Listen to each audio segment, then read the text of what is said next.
നമസ്കാരം. മലയാളി വാർത്ത ഇൻസൈഡിലേക്ക് സ്വാഗതം. ഉമ്മൻചാണ്ടി സ്നേഹം വഴിഞ്ഞൊഴുകി ഡയലോഗ് അടിച്ചു വന്ന സതീശനെ വെട്ടി വീഴ്ത്തി രാഹുൽ മാങ്കൂട്ടം കൂട്ടാർ. മതി സതീശ നാടകം കളിയെന്ന് പച്ചയ്ക്ക് സൈബറിടം കത്തുന്ന പോര്. ഉമ്മൻചാണ്ടിയെ വീട്ടിലിരുത്താൻ കുറെ പണിയെടുത്ത സതീശന്റെ ചരിത്രം ഞങ്ങളെ ഓർമ്മിപ്പിക്കരുത്. അതുപോലെ എതിരാളികളെന്ന് തോന്നുന്നവരെ വീട്ടിലിരുത്താൻ സതീശൻ വല്ലാതെ കളിക്കുന്നുണ്ട്.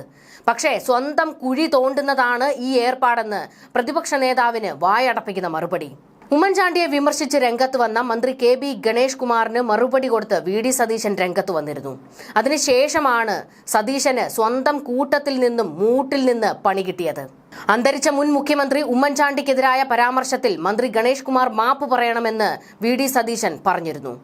ഉമ്മൻചാണ്ടി ആരുടെയും ജീവിതം തകർത്തിട്ടില്ലെന്നും അദ്ദേഹത്തെ പറ്റി പറഞ്ഞ പ്രസ്താവന പിൻവലിക്കണമെന്നും സതീശൻ ദില്ലിയിൽ വെച്ചായിരുന്നു മാധ്യമങ്ങളോട് പ്രതികരിച്ചത്.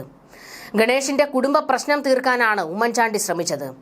ഭാര്യ തന്നെ ഇക്കാര്യം മാധ്യമങ്ങളോട് പറഞ്ഞിട്ടുണ്ടെന്നും VD സതീശൻ വ്യക്തമാക്കി.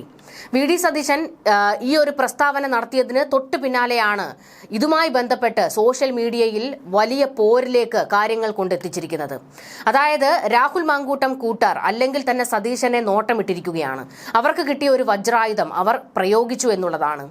ഇതോടെ VD സതീശൻ ഡയലോഗ് അടിച്ചു വന്നത് മുഴുവൻ വെള്ളത്തിൽ വരച്ച വര പോലെയായി. സതീശന്റെ ഡയലോഗ് അടി കഴിഞ്ഞതും പൂര തെറിവിളിയായിരുന്നു കിട്ടിക്കൊണ്ടിരിക്കുന്നത്. കേസിൽ ആരോപണ വിധേയനായി ഉമ്മൻചാണ്ടി നിന്നപ്പോൾ പിന്നിൽ നിന്ന് കുത്തിയതിൽ പ്രധാനികളിൽ ഒരാൾ VD സതീശനാണ്. ഈ കേസിൽ ഉമ്മൻചാണ്ടിക്ക് ധാർമ്മികമായ ഉത്തരവാദിത്തമുണ്ടെന്ന് അന്ന് AICC സെക്രട്ടറി ആയിരുന്ന സതീശൻ തുറന്നടിച്ചത് കേരളം മറന്നിട്ടില്ല. സതീശൻ ഉമ്മൻചാണ്ടിയോട് നല്ല കലിപ്പുണ്ടായിരുന്നു. 2011 ഉമ്മൻചാണ്ടി മന്ത്രിസഭ വരുമ്പോൾ മന്ത്രിക്കുപ്പായം തയ്ച്ചുവെച്ച് മനക്കോട്ട കെട്ടിയിരുന്ന ആളാണ് സതീശൻ. ധനകാര്യ വകുപ്പ് നോട്ടമിടുകയും ചെയ്തിരുന്നു. എന്നാൽ ഒന്നും നടന്നില്ല. ഉമ്മൻചാണ്ടി മന്ത്രിസഭയിൽ ഊഴം കിട്ടിയില്ല. സ്വന്തം ഗ്രൂപ്പിലുള്ളവർക്ക് കസേര കൊടുക്കാൻ സതീശനെ ഉമ്മൻചാണ്ടി ഒതുക്കിയെന്ന രോഷം സതീശൻ ഗ്രൂപ്പ് ഉയർത്തിവിട്ടു. കുറെ കാലമായില്ലേ അധികാരം കൈപ്പിടിയിൽ ഒതുക്കി ഇരിക്കുന്നു, പ്രായമായില്ലേ ഇനി നിർത്തി വീട്ടിലിരുന്നുകൂടെ എന്ന് ഉമ്മൻചാണ്ടിയെ പച്ചയ്ക്ക് വിമർശിച്ചവരിൽ ഒരാൾ കൂടിയാണ് സതീശനും സതീശൻ ഗ്രൂപ്പും. ഉമ്മൻചാണ്ടിയെ ഒളിഞ്ഞും തെളിഞ്ഞും വിമർശിക്കാൻ ആളെ ഇറക്കിയ പ്രധാനി കൂടിയാണ് VD സതീശൻ. അതൊന്നും ഞങ്ങളെ കൂടുതൽ ഓർമ്മിപ്പിക്കരുത് എന്നാണ് ഇപ്പോൾ സ്വന്തം കൂട്ടത്തിലുള്ളവർ തന്നെ സോഷ്യൽ മീഡിയയിൽ സതീശനിട്ട് പോസ്റ്റ് പങ്കുവച്ചിരിക്കുന്നത്. ഉമ്മൻചാണ്ടിയെ തൊടുന്നോടാ എന്നും ചോദിച്ച് ഗണേഷിനെതിരെ വാളെടുത്തിറങ്ങിയ സതീശൻ കൂട്ടരുടെ നെഞ്ചത്ത് കുത്തിയിരിക്കുകയാണ് രാഹുൽ മാങ്കൂട്ടത്തിൽ ഗ്രൂപ്പും. ഉമ്മൻചാണ്ടിയെ പിന്നിൽ നിന്ന് കുത്തിയവനാണ് സതീശനെന്ന് രാഹുൽ ആർമിയും വെടിപൊട്ടിച്ചതാണ് സതീശന് പണിയായിരിക്കുന്നത്. മാങ്കൂട്ടം ആർമിക്ക് പ്രധാന ശത്രു സതീശനാണ്. പെണ്ണ് കേസിൽ രാഹുലിനെ കുടുക്കിയത് സതീശനാണെന്ന് അവർ ഇപ്പോഴും വിശ്വസിക്കുന്നു. അതുകൊണ്ട് സതീശനിട്ട് പണിയാൻ കിട്ടുന്ന അവസരങ്ങൾ അവർ പാഴാക്കാറില്ല. നിയമസഭാ തെരഞ്ഞെടുപ്പിൽ സതീശനെ പറവൂരിലിട്ട് തീർക്കാൻ മുഖ്യമന്ത്രി പിണറായി വിജയൻ ഉത്തരവിട്ടിരിക്കുന്നത്. എന്നാൽ മറ്റൊരു വഴിക്കൂടെ സതീശനെ 8 നിലയിൽ പൊട്ടിക്കാൻ മാങ്കൂട്ടം ഷാഫി ഗ്രൂപ്പും കളിക്കുന്നുണ്ട്. ഭരണം കിട്ടിയാൽ മുഖ്യമന്ത്രി കസേരയ്ക്ക് വട്ടം കൂട്ടി നിൽക്കുന്ന സതീശൻ 8 അല്ല 16 നിലയിൽ പൊട്ടണമെന്ന് മാങ്കൂട്ടം കൂട്ടരുടെ ആവശ്യം.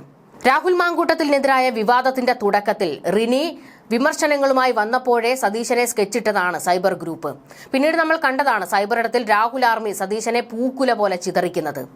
പ്രതിപക്ഷ നേതാവിനെതിരായ സൈബർ ആക്രമണം അവസാനിപ്പിക്കണമെന്ന് പറയാൻ പാർട്ടി പോലും അന്ന് തയ്യാറായില്ല. പല വേദികളിൽ നിന്ന് രാഹുലിനെ ഇറക്കിവിട്ടു സതീശൻ. പാർട്ടി പരിപാടികളിൽ നിന്ന് രാഹുലിനെ വിലക്കി. സഭയിൽ വന്നേക്കരുതെന്ന് ഉത്തരവിട്ടു. അങ്ങനെ എല്ലായിടത്തു നിന്നും മാങ്കൂട്ടത്തെ സതീശൻ ആട്ടിയിറക്കിയത് യൂത്ത് പ്രവർത്തകർക്കിടയിൽ പ്രതികാരം ആളിക്കത്തിച്ചു. പാർട്ടിയിൽ നിന്ന് തന്നെ രാഹുലിനെ ആട്ടി അകറ്റാൻ കളിച്ചത് സതീശനാണെന്നും സൈബർ ഗ്രൂപ്പ് ഉറച്ചു വിശ്വസിക്കുന്നു.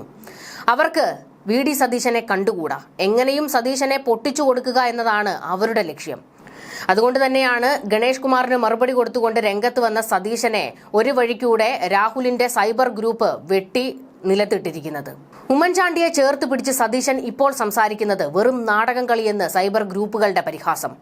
ഉമ്മൻചാണ്ടിയെ വേട്ടയാടാൻ ഇട്ടുകൊടുത്തവൻ ഇന്ന് ഉമ്മൻചാണ്ടി സ്നേഹം വാരി വിതറുന്നത് അധികാരം പിടിക്കാൻ വേണ്ടി മാത്രമാണ്. ഉമ്മൻചാണ്ടിയെ ചതിച്ചവനെന്ന പേര് തുടച്ചു നീക്കാൻ സതീശൻ കളിക്കുന്ന കളിയാണിതെന്നും പച്ചയ്ക്ക് പരിഹാസം. ഇതേ സോളാർ കേസിലാണ് ഉമ്മൻചാണ്ടിയെ വിമർശിച്ച് പലതവണ സതീശൻ സംസാരിച്ചത്. അതൊന്നും ഞങ്ങൾ മറക്കില്ലെന്ന് സൈബർ ഗ്രൂപ്പുകളിൽ നിന്ന് പ്രതിപക്ഷ നേതാവിന് ഓർമ്മപ്പെടുത്തൽ വരുമ്പോൾ അത് ചില്ലറ വിഷയമല്ല.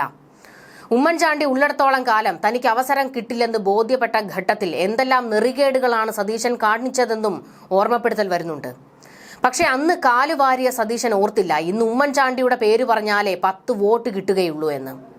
2026 നിയമസഭാ തെരഞ്ഞെടുപ്പിനെ കോൺഗ്രസും UDFും ഒക്കെ നേരിടാൻ പോകുന്നതും ഉമ്മൻചാണ്ടി പ്രഭാവലയം കാണിച്ച് തന്നെയാണ്. ജനങ്ങൾക്ക് ഉമ്മൻചാണ്ടിയോടുള്ള സ്നേഹം കണ്ട് കിളിപോയ സതീശൻ അടവ് മാറ്റിപ്പിടിച്ചതാണ് മറ്റൊരു ചരിത്രം. അതിനുശേഷമായിരുന്നല്ലോ ഉമ്മൻചാണ്ടി സ്നേഹം അങ്ങ് സതീശന് മൂത്തത്. അദ്ദേഹം പുണ്യാളനാണ്, നീതിമാനാണ്, കല്ലറയിലേക്ക് ജനപ്രവാഹം കണ്ടില്ലേ, അതൊക്കെ അദ്ദേഹം ഒരു പുണ്യാളനായതുകൊണ്ടാണ് എന്നൊക്കെ എത്രയോ വേദികളിലാണ് പിന്നീട് സതീശൻ തള്ളിമറച്ചു പറഞ്ഞത്. ഉമ്മൻചാണ്ടിയുടെ പിൻഗാമികളാണ് ഞങ്ങളെന്ന് സതീശന് തന്നെ പറയേണ്ടി വന്നു. മരണശേഷവും അദ്ദേഹമല്ലാതെ ഞങ്ങളെ വഴി നടത്താൻ മറ്റാരാണുള്ളതെന്നും ഒരേ ഒരു ഉമ്മൻചാണ്ടി എന്നും വിമർശിച്ച അതേ നാവ് കൊണ്ട് തന്നെ സതീശന് പറയേണ്ടി വന്നതും ചരിത്രമാണ്. ഉമ്മൻചാണ്ടി വിഷയത്തിൽ സതീശന്റെ ഇരട്ടത്താപ്പ് മുന്നേ പൊളിച്ചടുക്കിയതാണ് CPM നേതാവ് K. അനിൽകുമാർ. ചാനൽ ചർച്ചകളിൽ വന്നിരുന്ന് വളവള അടിക്കുമെങ്കിലും സതീശന്റെ കാര്യത്തിൽ അനിൽ പങ്കുവച്ച ഒരു പോസ്റ്റിൽ പച്ചയ്ക്ക് പല സത്യങ്ങളും വിളിച്ചു പറയുന്നുണ്ട്. ഉമ്മൻചാണ്ടിയെ വിശുദ്ധനായി പ്രഖ്യാപിക്കണമെന്ന് സതീശൻ ഡയലോഗ് അടിച്ചു വന്നപ്പോഴായിരുന്നു അനിൽ ഇങ്ങനെ ഒരു മറുപടി കൊടുത്തത്. ആ പോസ്റ്റ് നമുക്കൊന്ന് നോക്കാം. എറണാകുളം DCCയുടെ അനുശോചന യോഗത്തിൽ പങ്കെടുത്ത് പ്രതിപക്ഷ നേതാവായ അങ്ങ് തന്നെയാണ് വിശുദ്ധ പദവിയുടെ ചർച്ചയ്ക്ക് തുടക്കമിട്ടത്. എന്നു മുതലാണ് താങ്കൾക്ക് ഉമ്മൻചാണ്ടി വിശുദ്ധനായത്? 2016 UDF തോറ്റു. അന്നേ വരെ നേതാവായിരുന്ന ഉമ്മൻചാണ്ടിയെ മാറ്റി പ്രതിപക്ഷ നേതാവായി രമേശ് ചെന്നിത്തലയെ അവരോധിച്ചപ്പോൾ താങ്കൾക്ക് ഉമ്മൻചാണ്ടി വിശുദ്ധനായിരുന്നു. അതിനുശേഷം മരിക്കുന്നതുവരെ സാധാരണ MLA മാത്രമായി ഉമ്മൻചാണ്ടിയെ പരിമിതപ്പെടുത്തിയതിൽ താങ്കൾ കേരളത്തോട് മാപ്പ് പറയുന്നുണ്ടോ? അതിനുശേഷം justice Sivarajan solar commission report സമർപ്പിച്ചു. അത് പുറത്തു വന്ന ദിവസം താങ്കളുടെ പ്രതികരണം കേട്ടു. ഉമ്മൻചാണ്ടി വിശുദ്ധനെന്ന് താങ്കൾ പറഞ്ഞില്ല. താങ്കൾ ഉമ്മൻചാണ്ടിയെ തള്ളിപ്പറഞ്ഞ യൂദാസ് ആയിരുന്നു അന്ന്. തീർന്നില്ല. 2021 കോൺഗ്രസും UDFും നിയമസഭാ തെരഞ്ഞെടുപ്പിൽ വീണ്ടും തോറ്റു. വീണ്ടും പ്രതിപക്ഷ നേതൃപദവി. പുണ്യാളൻ നമ്മെ നയിക്കും എന്ന് താങ്കൾ പറഞ്ഞില്ല. പുണ്യാളനെയും ചെന്നിത്തലയെയും ഒരുമിച്ച് വെട്ടിവീഴ്ത്തി താങ്കൾ പ്രതിപക്ഷ നേതൃസ്ഥാനം നേടി. നന്ന്. മരണം വരെ ഉമ്മൻചാണ്ടിയെ നിങ്ങൾ തഴഞ്ഞില്ലേ? K. സുധാകരന്റെ കൂടെ കൂടി മുൻ തലമുറയിലെ നേതാക്കളെ അവഗണിക്കുന്നതിനെതിരെ ഉമ്മൻചാണ്ടിയും ചെന്നിത്തലയും ഹൈക്കമാൻഡിന് മുന്നിലേക്ക് പോയപ്പോഴും നിങ്ങൾക്ക് പുണ്യാള ബോധമുണ്ടായില്ല. അവസാനം A ഗ്രൂപ്പുകാർ ഡൽഹിക്ക് പോകാൻ വീണ്ടും തീരുമാനിച്ചപ്പോഴാണ് ഉമ്മൻചാണ്ടിയുടെ വിയോഗം. ഇപ്പോൾ തെരഞ്ഞെടുപ്പായി സൂത്രത്തിൽ ജയിക്കണം. അതിനായി ഒരു കെട്ടുകഥ, മിത്തുകളുടെ നിർമ്മിതി. സവർക്കറുടെ ചിത്രത്തിന് മുന്നിൽ വിളക്ക് കൊളുത്താൻ മടിയില്ലാത്ത താങ്കൾക്ക് വിശ്വാസികളെ എങ്ങനെ ചൂഷണം ചെയ്യണമെന്നറിയാം. ഇതായിരുന്നു അനിൽ എന്ന് പങ്കുവച്ച ആ ഒരു പോസ്റ്റ്. അതായത് ഉമ്മൻചാണ്ടിയെ എല്ലായ്പ്പോഴും പിന്നിൽ നിന്ന് കുത്താൻ സതീശൻ ആവോളം കളിച്ചിട്ടുണ്ട് എന്ന് തന്നെ വ്യക്തമാക്കുന്നതായിരുന്നു ഈ ഒരു പോസ്റ്റും. അത് സത്യം തന്നെ ആയിരുന്നല്ലോ. നമ്മൾ കേരളം ഇതിനു മുൻപ് കണ്ടതാണ് ഉമ്മൻചാണ്ടി വിഷയത്തിൽ സതീശന്റെ നിലപാടുകളും ഒക്കെ. അതൊക്കെ നമ്മൾ എത്രയോ തവണ ചർച്ച ചെയ്തതുമാണ്. എന്തായാലും ഇപ്പോൾ ഗണേഷ് കുമാർ ചാണ്ടി ഉമ്മൻ തർക്കത്തിൽ ഇടപെടാൻ കോൺഗ്രസ് നേതൃത്വം തീരുമാനിച്ചിരിക്കുകയാണ്. ഉമ്മൻചാണ്ടിക്കെതിരെ ഗണേഷ് കുമാർ അവാസ്തവം പ്രചരിപ്പിക്കുന്നുവെന്നും അത് ശക്തമായി നേരിടാനാണ് കോൺഗ്രസിന്റെ തീരുമാനമെന്നും നേതൃത്വം പറയുന്നു. മരിച്ചിട്ടും ഉമ്മൻചാണ്ടിയെ വേട്ടയാടാനുള്ള ശ്രമം നോക്കി നിൽക്കില്ലെന്നും കോൺഗ്രസ് വ്യക്തമാക്കി. ഗണേഷ് കുമാർ ഉമ്മൻചാണ്ടിയോട് നെറുകേടി കാണിച്ചുവെന്നും ഉമ്മൻചാണ്ടിയെ അനാവശ്യമായി വിവാദത്തിലേക്ക് വലിച്ചിഴച്ചെന്നും വലിയ വിമർശനമാണ് ഇപ്പോൾ പ്രതിപക്ഷത്ത് നിന്ന് ഉയരുന്നത്. അവസാന നിമിഷം വരെ ഉമ്മൻചാണ്ടി ഗണേഷിനോട് മാന്യതയാണ് കാണിച്ചതെന്നും എന്നാൽ ഗണേഷ് കുമാറിൽ നിന്ന് അതുണ്ടായില്ല എന്നും കോൺഗ്രസ് വിമർശനം ഉന്നയിച്ചു. തന്നെ സ്നേഹിച്ച പോലെയാണ് ഉമ്മൻചാണ്ടി ഗണേഷ് കുമാറിനെയും സ്നേഹിച്ചതെന്നും കുടുംബത്തോട് ഇങ്ങനെ ചെയ്യുമെന്ന് കരുതിയില്ല എന്നും പത്തനാപുരത്തെ ഒരു പരിപാടിയിൽ വെച്ച് ചാണ്ടി ഉമ്മൻ പറഞ്ഞതായിരുന്നു ഈ പോരിന്റെ തുടക്കം. എന്റെ പിതാവും R. ബാലകൃഷ്ണപിള്ളയും തമ്മിലുള്ള ബന്ധം ദൃഢമായിരുന്നു. എന്നെ സ്നേഹിച്ചതുപോലെ തന്നെയാണ് ഗണേഷ് കുമാറിനെയും അപ്പ സ്നേഹിച്ചത്. ഗണേഷ് കുമാറിന്റെ അമ്മയെ ഞാൻ ആന്റി എന്നാണ് വിളിച്ചിരുന്നത്.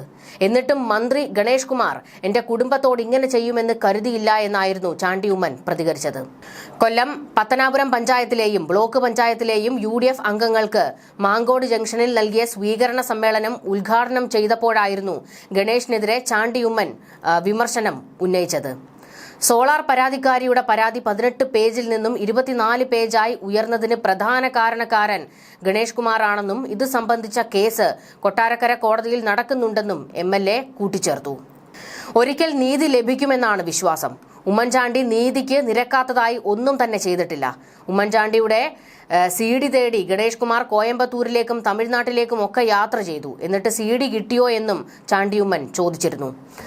ചാണ്ടിയുമ്മന്റെ ഈ ഒരു പരാമർശങ്ങൾക്ക് ശേഷം മറുപടി കൊടുത്തുകൊണ്ട് ഗണേഷ് കുമാർ രംഗത്തേക്ക് വന്നിരുന്നു. ഗണേഷ് പറഞ്ഞത് ഇങ്ങനെയാണ്: തന്നെയും കുടുംബത്തെയും ദ്രോഹിച്ച് രണ്ടാക്കിയത് ഉമ്മൻചാണ്ടിയാണെന്നായിരുന്നു ഗണേഷ് കുമാർ മറുപടി പറഞ്ഞത്. മധ്യസ്ഥത പറഞ്ഞ് കുടുംബം ഇല്ലാതാക്കിയെന്നും ഗണേഷ് വിമർശനം ഉന്നയിച്ചു. തെരഞ്ഞെടുപ്പ് വന്നതോടെയാണ് ഉമ്മൻചാണ്ടിയെ ദ്രോഹിച്ചുവെന്ന് പുതിയ കഥ. ഇത്രയും കാലം ഉമ്മൻചാണ്ടിയുടെ മകനായ ചാണ്ടി ഉമ്മന് അറിയാത്തൊരു രഹസ്യം തെരഞ്ഞെടുപ്പിന്റെ തലേന്ന് ആരെ പറ്റിക്കാനാണ് ഇറങ്ങിയിരിക്കുന്നത്. ഉമ്മൻചാണ്ടി എന്നെ ദ്രോഹിച്ചതിന് കുഴപ്പമൊന്നുമില്ലേ? എന്റെ കുടുംബം തകർത്ത് എന്റെ മക്കളെയും എന്നെയും രണ്ട് വഴിക്കാക്കിയ ദുഷ്ടതരത്തിന് ഉമ്മൻചാണ്ടി മറുപടി പറയുമോ? ഉമ്മൻചാണ്ടിയുടെ മകൻ മറുപടി പറയുമോ? ഉമ്മൻചാണ്ടിയല്ലേ എന്നെ ചതിച്ചത്? എന്ത് കുറ്റം ചെയ്തിട്ടാണ് 2003 മന്ത്രിസ്ഥാനം രാജിവെപ്പിച്ചത്? എന്റെ പേരിൽ ഏത് കേസാണുള്ളത്? ഒരു കുടുംബ വഴക്കിന്റെ പേരിൽ മന്ത്രിസ്ഥാനം രാജിവെപ്പിച്ച് തിരിച്ചെടുക്കാമെന്ന് പറഞ്ഞ് പറ്റിച്ചു എന്നും ഗണേഷ് കുമാർ പറഞ്ഞിരുന്നു. ഈ ഒരു പോരാണ് ഇപ്പോൾ കോൺഗ്രസും ഏറ്റെടുത്തിരിക്കുന്നത്. ഉമ്മൻചാണ്ടിയെ വിമർശിച്ചാൽ, അപമാനിച്ചാൽ അത് കണ്ടുകൊണ്ട് നിൽക്കില്ല എന്നാണ് കോൺഗ്രസ് ഇപ്പോൾ വലിയ രീതിയിൽ വിമർശിച്ച് പ്രതികരിച്ച് രംഗത്തേക്ക് വന്നിരിക്കുന്നത്. എന്നാൽ ഈ ഒരു വിഷയമാണ് ഉമ്മൻചാണ്ടിയെ ചേർത്ത് പിടിച്ചുകൊണ്ട് സതീശൻ മറുപടി പറഞ്ഞുകൊണ്ട് രംഗത്തേക്ക് വന്നത്. സതീശന് തന്നെ 8ന്റെ പണി കിട്ടുന്നതായി പോയി. കാരണം രാഹുൽ മാങ്കൂട്ടത്തിൽ കൂട്ടർ കാത്തിരിക്കുകയാണല്ലോ സതീശനെ ഏത് രീതിയിൽ കരണം പുകയ്ക്കാമെന്ന്. അവർക്ക് കിട്ടിയ ഒരു അവസരം അവർ ഈ രീതിയിൽ വിനിയോഗിച്ചു. ന്യൂസ് ഡെസ്ക് മലയാളി വാർത്ത ഇൻസൈഡ്.